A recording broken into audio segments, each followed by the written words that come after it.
తనకి వ్యతిరేకంగా ఇప్పుడు వివిధ కార్పొరేషన్లో చేస్తున్నారు చూడండి.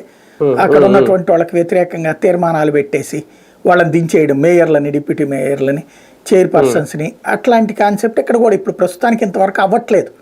ఇంకా ఇప్పుడు గనక ఈ 8కి 8 గెలిస్తే గనక రేపు గ్యారంటీ జరుగుతుంది. ఒక్క ఏడాది అయితే గనక ఇక అసలు అక్కడ కూడా వాయిస్ ఉండదు. సహజంగా ఆటోమేటిక్గా కంట్రోల్ చేసేటటువంటి ప్రయత్నం జరుగుతుంది. కాకపోతే ప్రజలు కోరుకునేదైతే ఇదే సిస్టమ్, అధికారం ఉండాలి, ప్రతిపక్షం ఉండాలి, ఎట్లా పడితే అట్లా అన్నటువంటి కాన్సెప్ట్ ఉండకూడదనే కోరుకుంటారు. అవును అవును.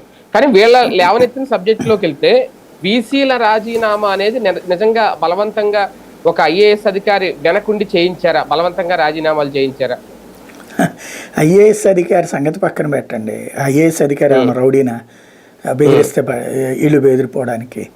బేసిక్గా ప్రభుత్వం వద్దనుకుంది, మామూలుగా వేధించలేదు ఒక్కొక్కళ్ళని. ఇప్పుడు విద్యార్థులు వెళ్ళి ధర్నాలు చేయడం, నువ్వు దిగిపో అని చెప్పి తెలుగుదేశం పార్టీకి అనుబంధంగా ఉండేటటువంటి విద్యార్థి సంఘాలు ఉన్నాయి కదా, ఇది తెలుగుదేశం విద్యార్థి సంఘం, వాళ్ళు గొడవలు చేసినవి ఉన్నాయా 2-3 చోట్ల. అట్లాగే మిగతా చోట్ల వాళ్ళని వీసీలని వేటాడారు. ఇప్పుడు నిన్న కూడా పరోక్ష హెచ్చరిక చేశాడు లోకేష్. ఏమని, మేము ఏం బెదిరించారో చూపించండి, వాళ్ళతో మాట్లాడమని, వాళ్ళు ప్రెస్ మీట్ పెట్టమనండి అని చెప్పి.